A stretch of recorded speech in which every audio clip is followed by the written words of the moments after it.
Welcome to all of you who have gathered here in this beautiful location surrounded by the Green Mountains to share in this special day for Billy and Megan. They are beyond honored to have you share in a special part of the country where they first fell in love. It was no easy feat for many of you to get here, and is a true testament to your love for Billy and Megan to see so many smiling faces out there today. So they would like to sincerely extend their thanks to you. I just thought I should share with you, all of you, that Megan and Billy composed this entire service, with the exception of a few lines from the Book of Common Prayer. I hope you enjoy hearing their ceremony as much as I look forward to reading it. Please be seated.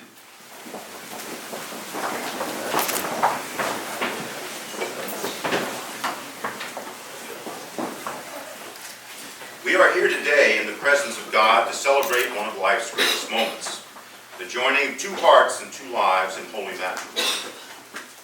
For them, from the routine of ordinary life, the extraordinary has happened. They have found each other, fallen madly in love, and are choosing to spend their lives together this way. Romance is fun, but true love is something far greater, and it is the desire to love each other forever that we are celebrating here today. But today is also a celebration for the rest of us, for it is a pleasure for us to see love bloom and to participate in the union of two people so delightfully suited to one another. And to have a couple of cocktails and boogie down in the process.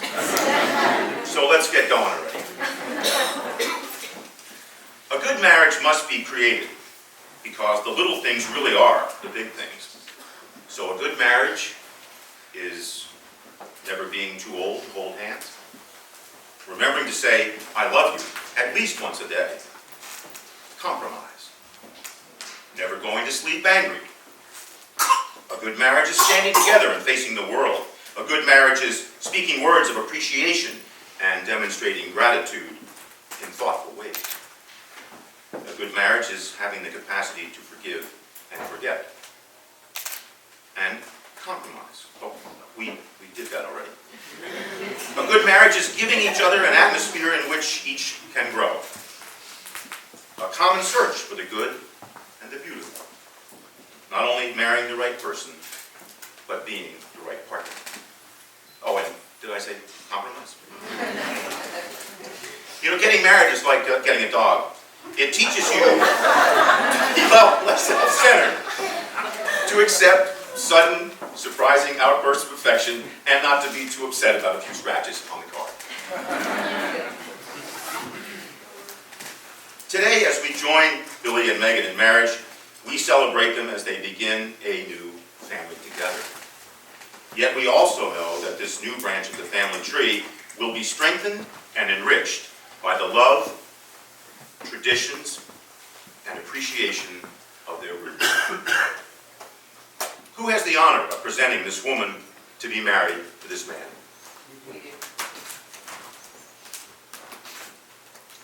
All here today are present to witness a statement of lasting love and commitment between Billy and Megan.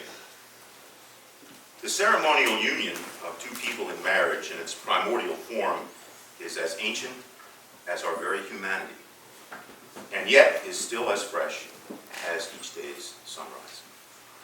The commitment of love between Billy and Megan speaks of their shared experience and their dreams for the future, of the importance of each other, the importance of each of them as individuals, as well as the special bond they share, and of the importance of their community, of family, and friends.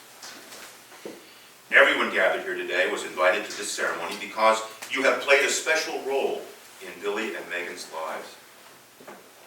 You are present at this ceremony to celebrate their marriage and to witness their vows. Will all of you gathered here who witness this union do all in your power to love and support this couple now and in the years ahead? If so, please respond, we will. We will. We will. Good.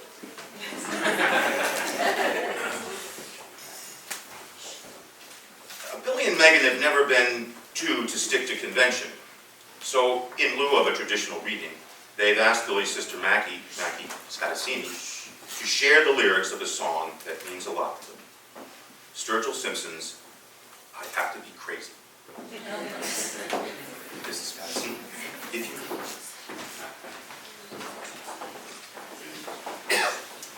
I'd have to be crazy to stop all my singing and never play music again. You'd call me a fool if I grabbed up my top hat and ran out to flag down the wind. I'd have to be weird to grow me a beard just to see what the rednecks would do. I'd have to be crazy, plumb out of my mind, to fall out of love with you. You know I've done weird things, told people I've heard things when silence was all in abounds. Been dazed when it pleased me to crawl on my knees, following ants as they crawled across the ground. Been insane on a train, but I'm still me again, and the place where I hold you is true. But I'd have to be crazy, plumb out of my mind, to fall out of love with you.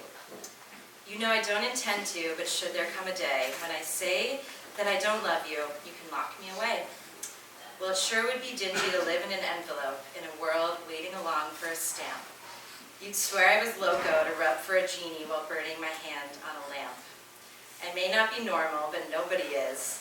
So I'd like to say before I'm through, I'd have to be crazy, plumb out of my mind, to fall out of love with you. Thank you, Matt.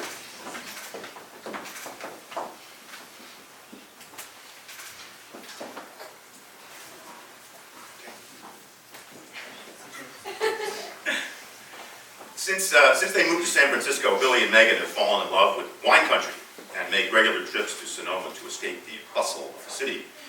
Because of this passion, they have chosen to perform a love letter in a wine box ceremony. This box contains 3 bottles of wine from their favorite wineries and a love letter from each to the other. The letters describe the good qualities they find in one another, the reasons they fell in love, and their reasons for choosing to marry. The letters are sealed in individual envelopes, and they have not seen what the other has written. Billy and Megan, you have created your very own romantic time capsule to be opened on your 1st, 3rd, and 5th wedding anniversaries. I recommend that you keep the box in a place of honor, prominently displayed in your home as a constant reminder of your commitment to each other. Billy and Megan, should you ever find your marriage enduring insurmountable hardships, you are to, as a couple, open this box, sit and drink one of the wines together. then separate and read the letters you wrote to one another when you reunited as a couple in marriage. By reading these love letters, you will reflect upon the reasons you fell in love and chose to marry each other here today. The hope is, however, that you will never have a reason to open this box. And if this is the case, you are to next open this box to share and enjoy the first bottle of wine on this exact day next year. Billy and Megan, you may now seal the wine box.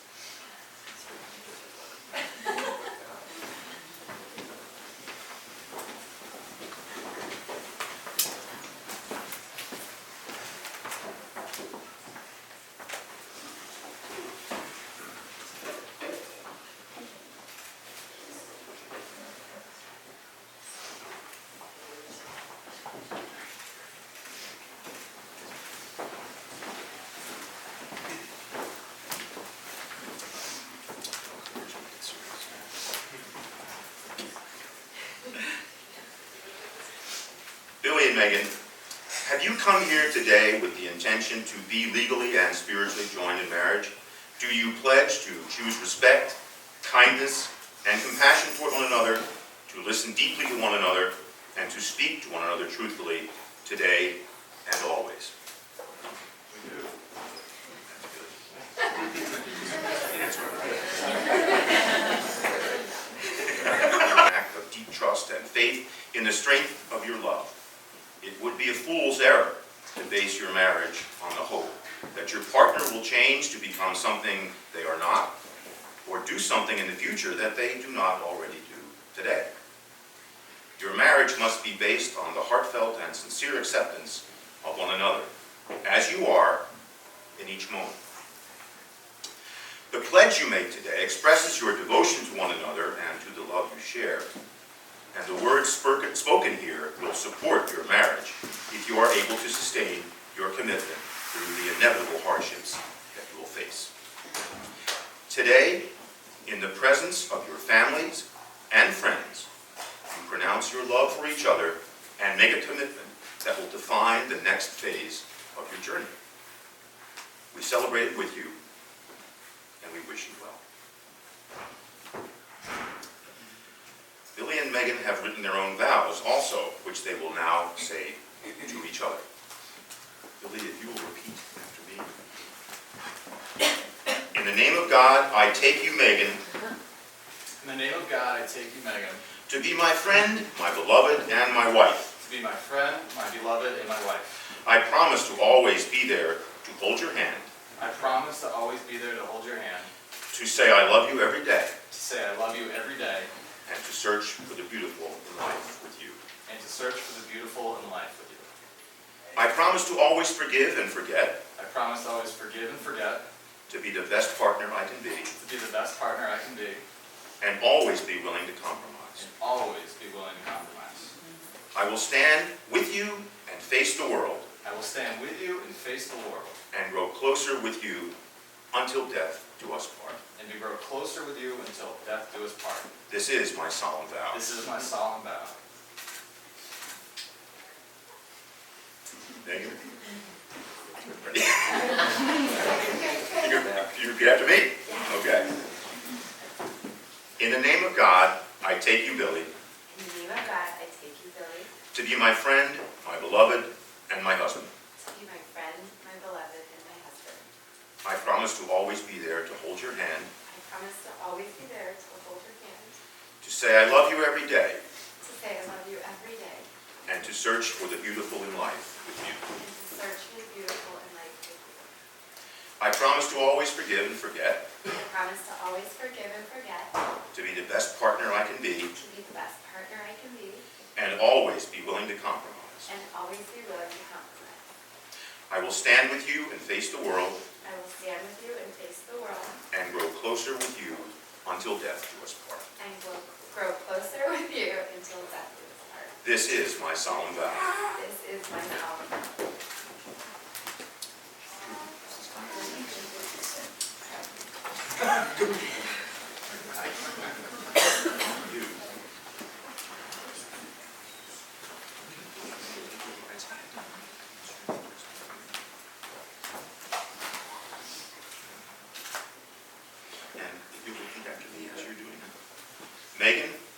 give you this ring Megan, I give you this ring as a sign of my vow as a sign of my vow to love, honor, and cherish you. to love, honor, and cherish you.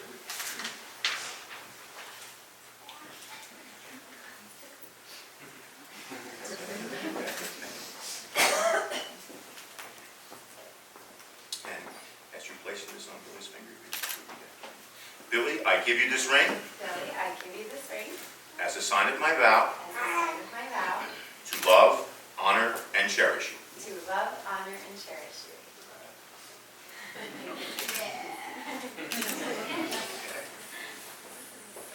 To make your relationship work, it will take love. This is the core of your marriage, and why you're here today. Let us pray. Eternal God, creator and preserver of all life, author of salvation and giver of all grace, look with favor upon the world you have made, and especially upon this man and this woman, whom you make one in the estate of matrimony. Give them wisdom and devotion in the ordering of their common life, that each may be to the other a strength in need, a counselor in perplexity, a comfort in sorrow, and a companion in joy. Grant that their wills may be so knit together that they may grow in love and peace with you and one another all the days of their life. Give them the grace, when they hurt each other, to recognize and acknowledge their fault and to seek each other's forgiveness. Make their life together a sign of Christ's love in this world, that unity may overcome estrangement, forgiveness heal all guilt, and joy conquer despair. Give them such fulfillment of their mutual affection that they may reach out in love and concern for others. Grant that all married persons who have witnessed these vows today may find their lives strengthened and their loyalties confirmed. Almighty and ever-living God, grant that the bonds of our common humanity, by which all your children are united one to another, and the living to the dead, may be transformed by your grace, that your will may be done on earth as it is in heaven.